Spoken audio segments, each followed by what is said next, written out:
So Anthropic, if you didn't know, big competitor to OpenAI, recently released a bunch of Super Bowl ads. They released them before the Super Bowl, and they actually did tweak them slightly when they actually put them in the Super Bowl. The copy was worse in the official release, but I think that they probably just, I don't know, ran through their legal team and they were just concerned or something. Anyway, they ran 4 different ads. It was very funny. The ads were about OpenAI putting ads in ChatGPT. And this is something that OpenAI is now having to do. Sam Altman did eventually say it would be a last resort. So that's also funny. But Anthropic put these 4 different ads out that basically emulated what it is like to talk to an AI model. And it did it very well. So I'm going to give you an example. There was this ad where this guy is talking to a therapist. And he says, I need help learning how to communicate better with my mom. And then the therapist is just kind of like this creepy smiling like woman, and she pauses for like 3 seconds before she answers him. It's all very like, you can tell that they're trying to emulate that. Mm-hmm. And she says like, that's a great thing to do. You should maybe go on a nature walk with her or talk about things that you have in common. Or if you can't mend the relationship, go to Golden Encounters, where cougars are matched with young cubs. Or it's like where you can spend quality time with other older women. With other older women on Golden Encounters.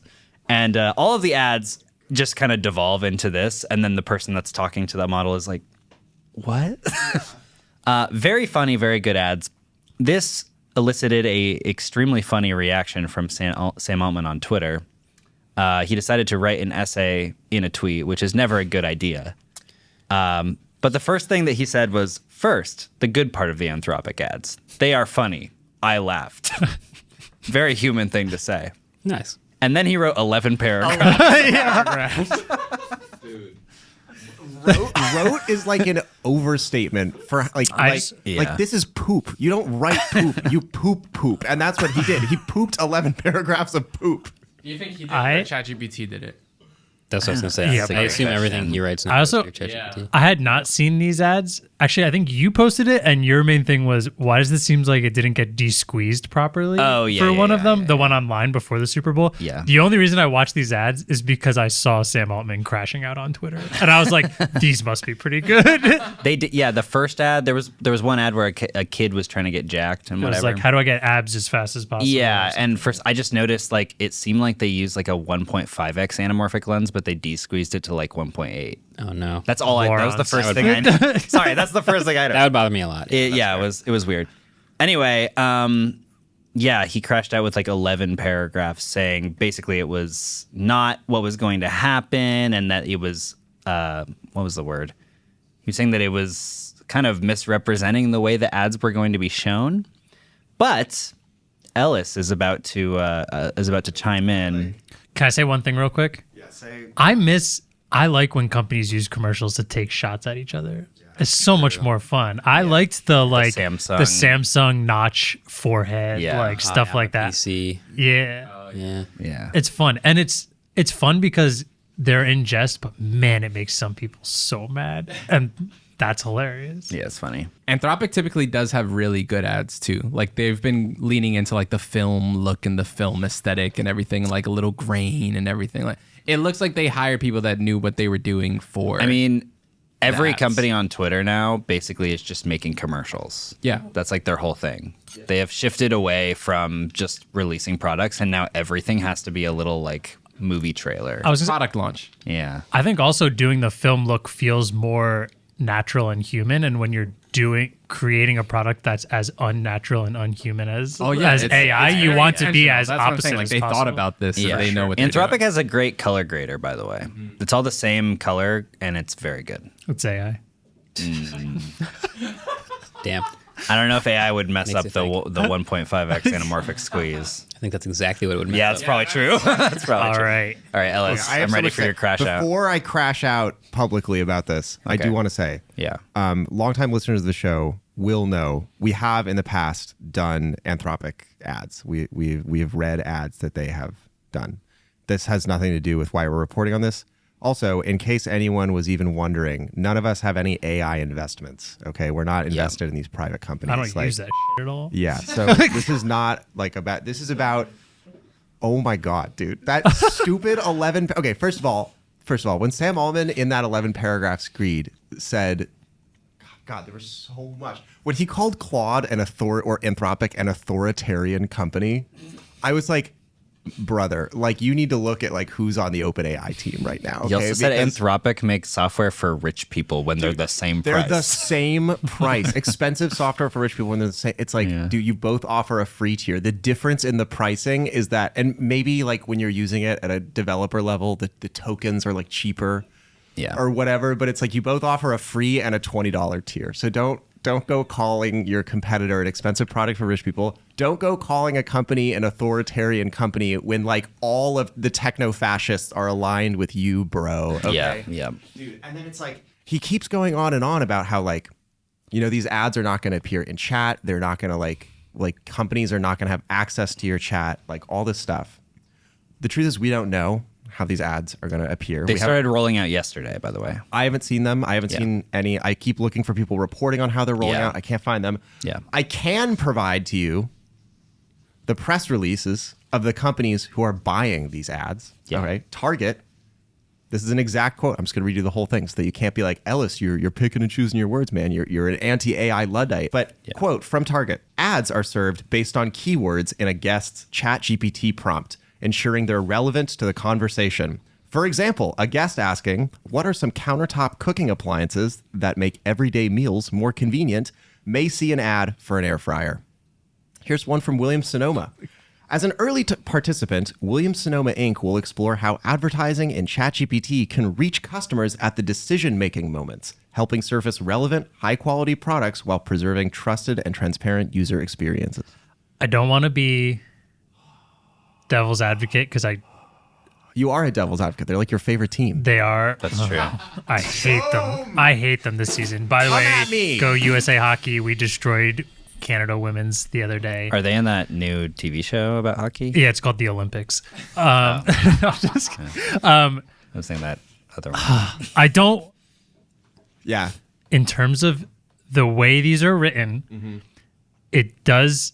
None of this is saying that it will affect the responses. It's saying that it will show an ad that's potentially based on the responses. Sure, but also I'm just throwing that out there. In his thing, he like in the past, OpenAI and Sam Altman have said, when we run these ads, these companies will not have access to your chats. Okay, yeah. And the companies are saying, we're not only going to know what you want, we're going to know when you're in the decision-making process. That's not exactly what it says. And I think there's a firewall between, so that's the specific verbiage is the companies don't get that data. They get to buy access to the people who are searching certain ways. They don't get to know what you're searching.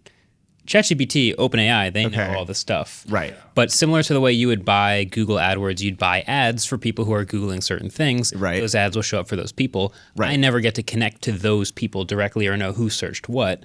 The same way Target's going to pay ChatGPT or OpenAI for a bunch of ads for whatever air fryers or whatever their products are, and anytime those get served, that connection will be made. I don't get to know any of that as Target. I could be wrong, but I don't believe that's how Google AdSense works. I think there's a profile based on your credit cards and your IP address and all the other profiles or data points that data brokers pick up on you. And they know exactly what you, Marques Brownlee, have been searching for and buying and are interested in. That may be fair, but I don't see that language in either of these responses from we're going to use ChatGPT ads. Which is like, let's also just be real. This is total legalese, and we don't know like what they actually want to do on the background of anything, and I don't trust them. And furthermore, that's fair to trust the them. guy who is trying to convince us of all this is like, and this takes a lot of skill, man, because between like Elon Musk and Mark Andreessen, like we have some prolific liars among us these days, like people who can just, again, poop out non-truths. And Sam Altman is somehow the biggest liar of all of them. Like the list of lies that this guy has told over the course of his career are so huge and so crazy. And he still is just like, bro, just give me like all of the power in America, all the water in America. Give me literally all of your most inside thoughts and feelings. And I'll just like fix everything, bro, because I'm Sam motherfucking Altman. Go get another job. I don't know. I don't want this guy doing this job. And I get that like I don't have like a say in that or whatever, But the guy whose job is to like take everything from everyone, I would like to be a truthful guy. That's my crash out. Okay, I'm sorry. It's also just funny to me that every tech CEO decided that they have to have a personality on Twitter. Like, I mean, Elon kind of started this. CEOs used to be pretty quiet. They would maybe. I'm sure there's some. There's a lot that don't say anything on Twitter. Yeah, but I like them. A better. lot of the. I only get like corporate statements from Sundar ever.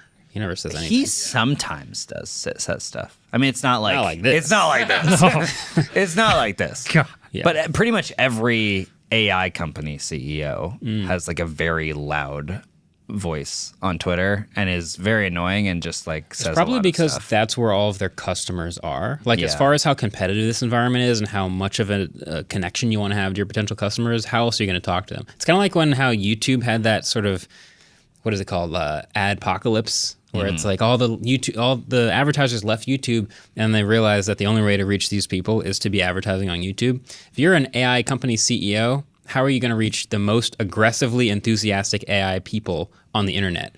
Probably by tweeting a lot at them and having them read what you're saying and not, looking at the other things other people are saying. So I get why they're so loud on Twitter.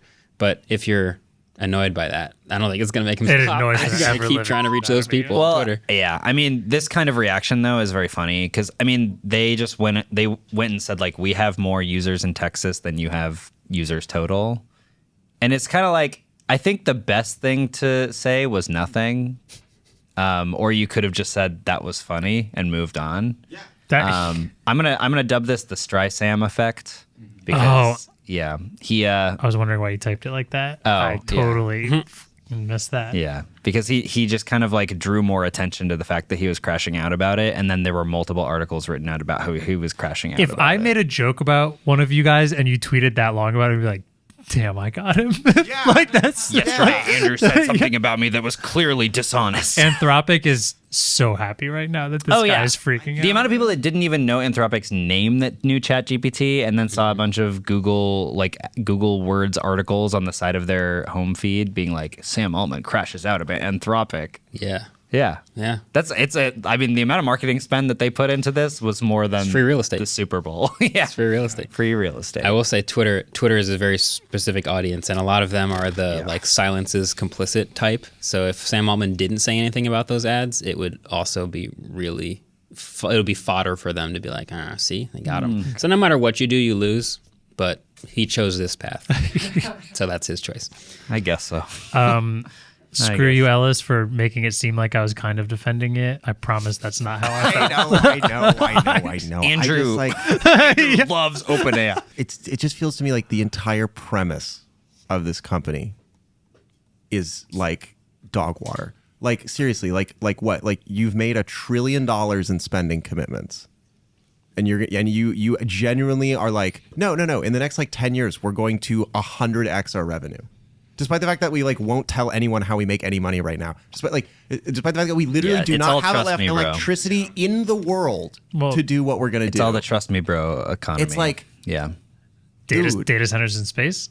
Oh yeah, data centers in space. That's By the way, killer. Have you noticed Jensen Huang just like doing all these interviews on the streets of Taiwan? Yeah. I don't know why that keeps happening. I don't know why that keeps happening either. He's just like walking down the street in Taiwan and then suddenly there's 8 mics in his face. He's doing a press conference. That's what happens. And if you don't say no to it, it's going to keep happening. It's like that. Why does he keep saying yes to it? Well, it's not even saying yes to it. It's someone sprints up to you with a microphone and asks you a critical question about your company. Yeah. And no matter what you say, it will be published. So do you A, ignore them and get in the car, to which it looks like, ooh, he's avoiding it. He knows the answer's bad. Or B, do you like try to answer because you think you have a good answer, and then suddenly 7 more people with microphones? I think ignoring it. You cannot win. If I had that much CEO of NVIDIA, people are going to sprint up to you like, oh, my life savings are in this. Tell me why you're going to win. Like, okay. Well, it is funny though because he has been slowly walking back their commitments to OpenAI. Yeah. Like at first it was like NVIDIA is investing $100 billion in OpenAI, and then throughout these on the street in Taiwan interviews, it's been like, we never actually signed a piece of paper. We just said that, over a number of years, we might invest up to $100 billion. Guys, money isn't real. I mean, the money in my bank account is real, of course, but like your money isn't real. And obviously. then randomly, Oracle put out a tweet that was like, we are committed to our investments. And it was like, nobody asked you. Yeah. Hey, thanks for watching this clip. I have a feeling that whatever I said in that clip was kind of a hot take, so do me a favor, and if you agree with my take in the clip, give us a thumbs up on this video. If you don't agree with my take, leave a comment down below. Thanks.